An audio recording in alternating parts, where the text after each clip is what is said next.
stop explaining yourself to people who are wholly and fully committed to misunderstanding you.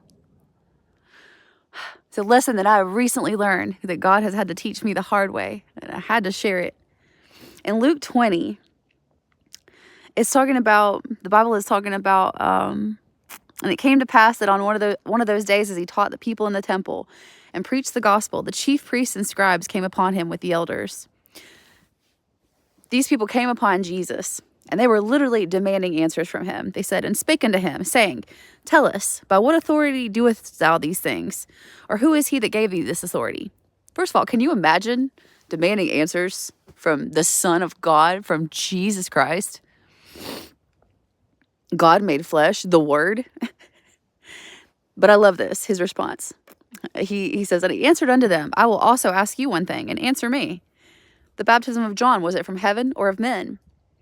And then they reason with themselves. They reason with themselves, saying, if we shall say from heaven, he will say, why then believed ye him not?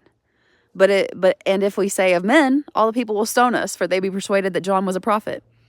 And they answered that they could not tell whence it was. So here's his response. Jesus said unto them, Neither tell I you by what authority I do these things. I love that. I love that.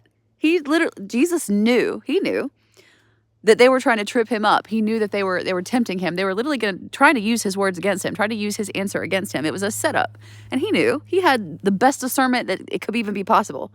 And he's like, I'm not telling you. I don't have to tell you. And I just think that we could all follow his example. We would all do well to be more like Jesus all the time.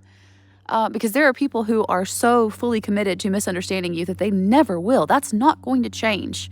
It's not going to change. You could explain and explain until you're blue in the face. And then once you are done explaining for 3 hours, they're going to look at you and say, okay, I'm ready to listen now.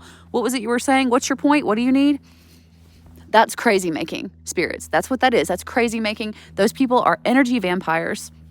Not only should you not be explaining yourselves to them, get them out of your life. Like, just shut them out. They are siphoning your energy. Get rid of them.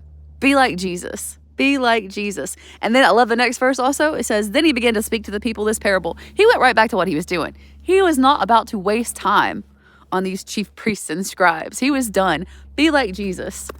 He is such a good example. I love you so much, spirits. Save your energy for God and the people who love you. Be blessed. Jesus loves you more.